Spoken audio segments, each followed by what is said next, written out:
Te despiertas entre el ruido de sirenas que no dejan de aullar.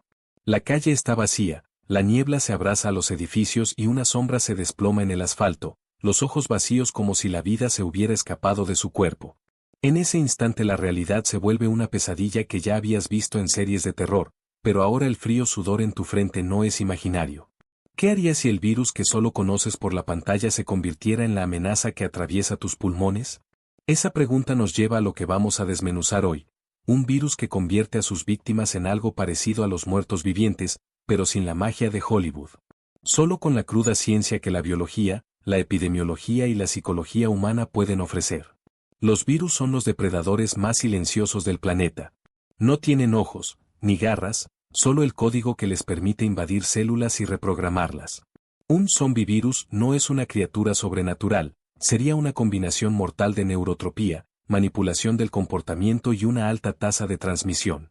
En los próximos minutos vamos a descubrir cómo podría aparecer, qué desencadenaría su propagación, cómo colapsaría la sociedad. Y, lo más importante, ¿qué podrías hacer para sobrevivir? Todo empieza en la frontera entre la selva y la ciudad, donde la deforestación constante obliga a los animales silvestres a buscar refugio cerca de los asentamientos humanos. Imagina un murciélago que lleva un coronavirus similar a los que provocan fiebre hemorrágica, y un ciervo que alberga un herpes de gran alcance. Cuando esas especies entran en contacto, sus virus pueden recombinarse, creando una nueva cepa que ataca el sistema nervioso central. Esa neurotropía afecta al hipotálamo, la zona que controla el hambre y la agresión, provocando que la persona infectada pierda el control y busque morder o rasguñar a los demás. La transmisión sería a través de la saliva, la sangre y los aerosoles, con un número reproductivo estimado entre 2 y 3, similar a la gripe, pero con un periodo de incubación corto, de 12 a 48 horas. Los primeros indicios no serían una ola de muertos, sino una serie de visitas a urgencias por fiebre alta y comportamiento errático. Los hospitales se llenarían de pacientes que presentan convulsiones y una extraña falta de respuesta a estímulos. Las redes sociales se inundarían de videos temblorosos de personas que, sin saberlo, ya son contagiosas. La gente intentaría explicar lo que ocurre con teorías de conspiración, mientras los gobiernos, aturdidos por la negación, tardarían en activar pruebas masivas. Recuerda cómo en la pandemia de COVID-19 la falta de pruebas y la subestimación del contagio permitieron que el virus se propagara sin control. Aquí el retraso sería letal. En esa fase inicial, la información se vuelve tan peligrosa como el propio patógeno. Los medios transmitirían cifras de casos sin confirmar, creando pánico y, a la vez, una extraña calma en quienes piensan que todo es exagerado. Esa ambivalencia es la que alimenta la expansión silenciosa del virus. Cuando los gobiernos cierran puertos y fronteras, el aire ya está contaminado y los viajeros que regresan al interior llevan la infección bajo la piel. En ese punto la enfermedad deja de ser un problema de salud pública y se convierte en una crisis de supervivencia. Ahora imagina cómo se despliega la cadena de eventos una vez que la infección se vuelve evidente. En los primeros días la mortalidad sería alta, pues el virus ataca el cerebro y provoca convulsiones que pueden acabar con la vida en cuestión de horas. Los servicios de emergencia, saturados, no podrían atender a todos, y los cuerpos se amontonarían en los hospitales. Las ciudades, que dependen de una infraestructura eléctrica constante, comenzarían a sufrir apagones porque las plantas de energía perderían personal y los sistemas de control se volverían vulnerables.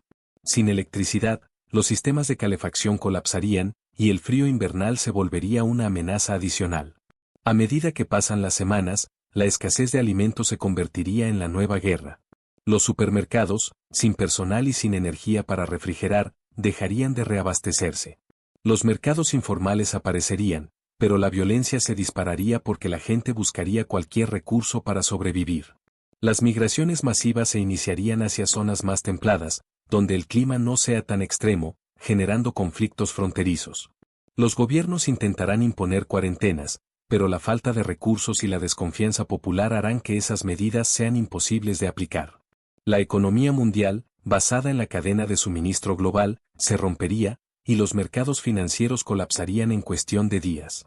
Todo esto no es una simple exageración de películas, la historia humana está llena de colapsos rápidos cuando una enfermedad se combina con la falta de infraestructura. La peste negra en el siglo XIV redujo la población europea en casi la mitad, y la gripe de 1917 mató a decenas de millones en menos de un año, desestabilizando gobiernos y economías. Un virus con características zombie-like provocaría una reacción psicológica similar: miedo, pánico y un fuerte impulso a la supervivencia individual. La gente formaría grupos de seguridad, pero también surgirían bandas que aprovecharían el caos para saquear. En medio de este escenario, la pregunta que más pesa es cómo podrías protegerte.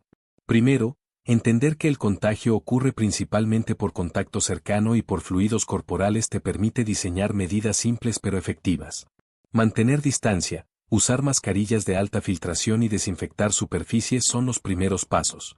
Segundo, la preparación de un refugio con fuentes de calor independientes, como estufas a leña o generadores de gasolina, puede marcar la diferencia cuando el suministro eléctrico desaparezca.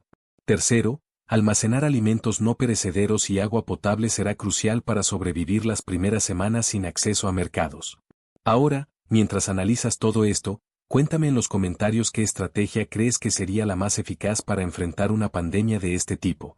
Quiero saber tu perspectiva y debatir ideas para que, si alguna vez ocurre, estemos un paso adelante. Si esto te está abriendo los ojos y sientes que la información es vital, suscríbete y activa la campana para que no te pierdas la segunda parte, donde veremos los lugares más seguros para refugiarse, los recursos críticos que debes buscar y cómo organizar una comunidad que pueda resistir el invierno del colapso. Cada detalle cuenta cuando el futuro pende de un hilo. ¿Imaginas el crujido del hielo bajo tus botas mientras el viento golpea las ruinas de una ciudad que alguna vez brilló con luces de neón?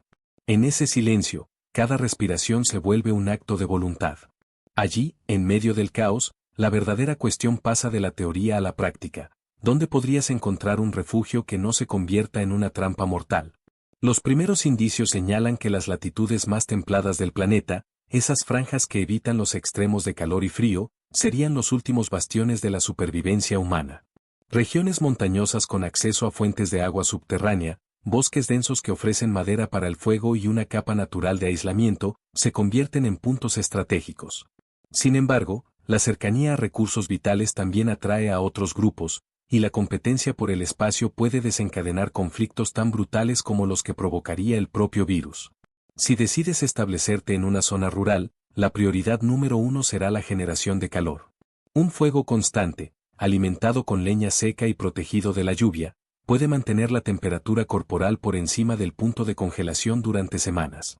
Los generadores de gasolina, aunque ruidosos y demandantes de combustible, pueden servir como respaldo en los momentos críticos, pero su uso excesivo atrae la atención de quienes buscan robar combustible. Por eso, la combinación de métodos tradicionales y fuentes renovables, como estufas de biochar o pequeños paneles solares orientados al sur, representa el equilibrio ideal entre discreción y sostenibilidad. El agua, esa molécula esencial, se vuelve un recurso aún más valioso cuando los sistemas de distribución colapsan. Las fuentes de agua natural, como ríos que no se han congelado por completo o manantiales protegidos por una capa de nieve, deben ser filtradas y purificadas antes de consumirlas. Un método sencillo consiste en hervir el agua durante al menos 15 minutos. La ebullición elimina la mayor parte de los patógenos, incluidos los virus de alto riesgo. Para prolongar la vida útil del combustible, la recolección de agua de lluvia mediante lonas impermeables y su almacenamiento en toneles de acero inoxidable garantiza una reserva segura cuando las fuentes naturales se vuelvan inaccesibles. Los alimentos, por su parte, deben ser seleccionados con una visión a largo plazo. Los productos enlatados, los granos secos como el arroz integral y la quinoa, y las legumbres, son la columna vertebral de una dieta que resiste la escasez. La caza y la pesca, si se practican de forma sostenible, pueden complementar la ingesta calórica y proporcionar proteínas esenciales. No obstante, el consumo de carne cruda o poco cocida aumenta exponencialmente el riesgo de contraer infecciones secundarias, por lo que la cocción completa es obligatoria. Además, la fermentación de vegetales puede proporcionar vitaminas cruciales y prolongar la vida útil de los alimentos, al tiempo que fortalece la microbiota intestinal, un elemento clave para la resistencia inmunológica. En medio de esta lucha por los recursos, la psicología humana se vuelve un factor determinante. El miedo, el aislamiento y la incertidumbre pueden erosionar la toma de decisiones racionales, llevando a actos impulsivos que ponen en peligro a todo el grupo. Estudios sobre situaciones de desastre muestran que la cooperación emergente, cuando se basa en la confianza mutua y en objetivos claros, aumenta significativamente las probabilidades de supervivencia. Por eso, la formación de pequeñas comunidades, donde cada miembro asume un rol definido, como guardia, recolector, cocinero o médico improvisado, crea una estructura que reduce la carga sobre el individuo y distribuye el riesgo. Sin embargo, la comunidad también puede convertirse en una amenaza si los lazos de confianza se rompen. La aparición de líderes autoritarios, que imponen su voluntad mediante la violencia, reproduce el mismo ciclo de opresión que surgió en los primeros brotes de la pandemia.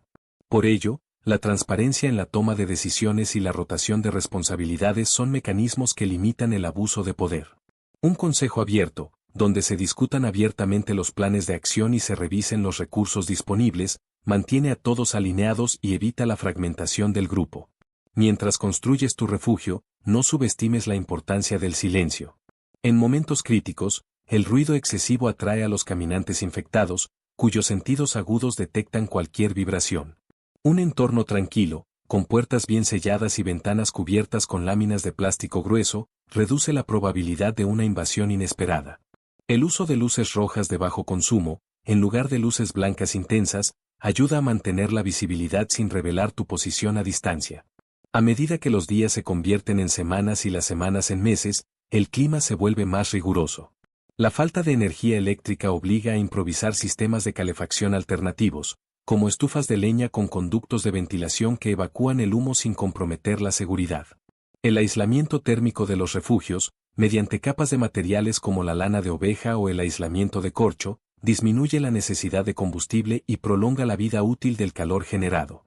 Si la infección logra expandirse a escala global, la caída de las infraestructuras de transporte provocará una migración masiva hacia los últimos territorios habitables.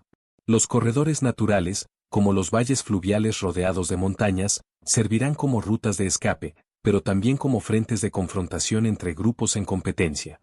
La estrategia de movimiento constante, evitando la permanencia prolongada en un solo lugar, reduce la exposición a focos de infección y permite la búsqueda de recursos frescos, aunque a costa de una mayor exposición al clima adverso. En este escenario, la pregunta que más retumba en la mente de cualquier superviviente es cuánto tiempo podría durar la humanidad bajo estas condiciones extremas. Los historiadores señalan que la humanidad ha sobrevivido a catástrofes mayores, como la peste negra y la gripe de 1917, reinventándose y adaptándose. La clave radica en la velocidad del colapso del sistema climático y la capacidad de la ciencia para ofrecer soluciones viables antes de que el punto de no retorno sea irreversible. Si el colapso de la corriente oceánica que regula el clima ocurre de forma gradual, los humanos pueden desarrollar tecnologías de geoingeniería moderada, como la inyección controlada de partículas reflectantes en la atmósfera, para compensar la pérdida de calor. Sin embargo, estas intervenciones conllevan riesgos propios y requieren una cooperación internacional sin precedentes. La falta de confianza entre naciones, exacerbada por la escasez de recursos, podría sabotear cualquier intento de mitigación global y acelerar la caída de la civilización tal como la conocemos. En el caso de un colapso rápido, la población se verá forzada a reorganizarse en microsociedades autosuficientes, donde la agricultura vertical, los invernaderos subterráneos y la acuaponía se convierten en las bases de la producción alimentaria. Estas técnicas, aunque demandan conocimientos técnicos, pueden ser aprendidas y adaptadas por grupos comprometidos con la supervivencia a largo plazo. En este marco, la transmisión de saberes, ya sea a través de manuales impresos o mediante la enseñanza oral, se vuelve un bien más valioso que cualquier recurso material.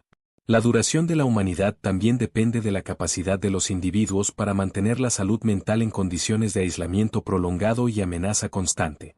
La práctica de rituales simples, como la meditación guiada o el relato de historias alrededor del fuego, fortalece la cohesión del grupo y reduce los niveles de estrés. La creatividad, expresada en la música improvisada o en la elaboración de arte con materiales disponibles, provee una vía de escape emocional que evita el colapso psicológico. En última instancia, la humanidad podría encontrar un nuevo equilibrio, no como la sociedad de consumo que conocimos, sino como una red de comunidades interdependientes, centradas en la resiliencia y la sostenibilidad.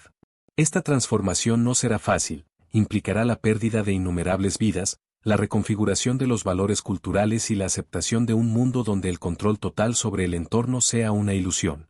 Pero la historia nos muestra que la adaptación es parte intrínseca de nuestra especie, y que incluso frente a una amenaza tan temible como un virus con características zombies, la capacidad de innovar y cooperar puede abrir una brecha de esperanza.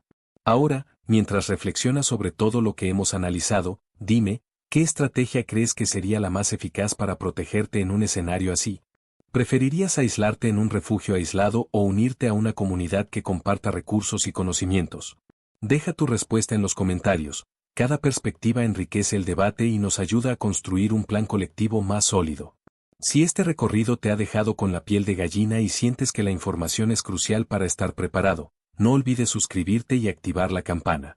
Cada nuevo video trae datos científicos, tácticas de supervivencia y análisis de riesgos que pueden marcar la diferencia entre la vida y la muerte cuando el almohadilla apocalipsis toque a la puerta.